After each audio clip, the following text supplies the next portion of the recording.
everyone, I'm going to show you today how to set up my version of an adult bearded dragon cage. First, I would start off with at least a 4-foot cage. I really highly recommend melamine cages or vision cages. They hold heat really well, and they do look really fancy in your house. Not all the cages are super expensive. Melamine actually comes pretty cheap, but it is pretty sturdy and it looks pretty good.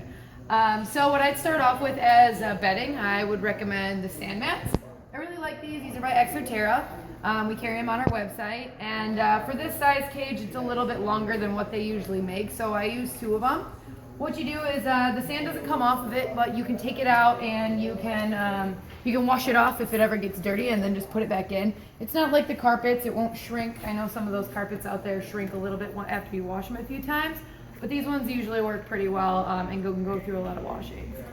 Next, I would recommend. As you can see in here, I have a Habba hut and a bamboo log. The Habba hut I like because they can go in and they can hide if they ever want to get away from anything. And the bamboo, I really like this because adult bearded dragons can't tip it over. It's very sturdy. They can climb on it. Gives them something to do during the day. As you can tell, this is an adult right now. This is a pretty big girl. And she looks pretty comfy in there, exploring her new area. I also would recommend a bowl.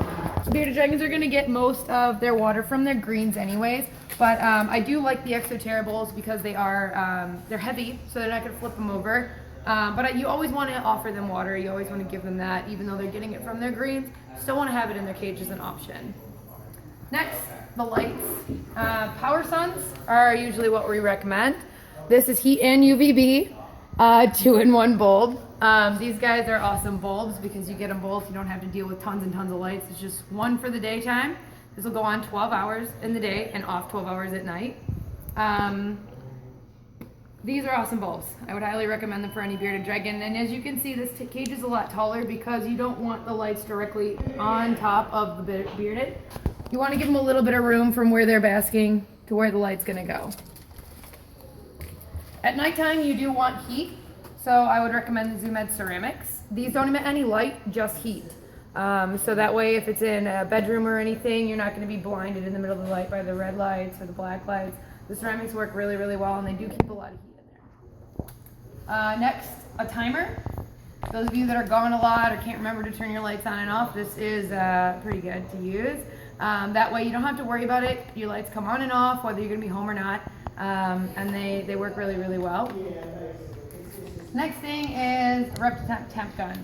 I like these more than the thermometers because you can tell the temperature of anywhere in the cage. You just point it where you want it to go and it'll tell you the temperature. That way you know if you need it hotter, colder, whatnot, if you need to up your bulbs or down them. So that's pretty much it. Easy setup. Everything here you can find on our website at LLLReptile.com.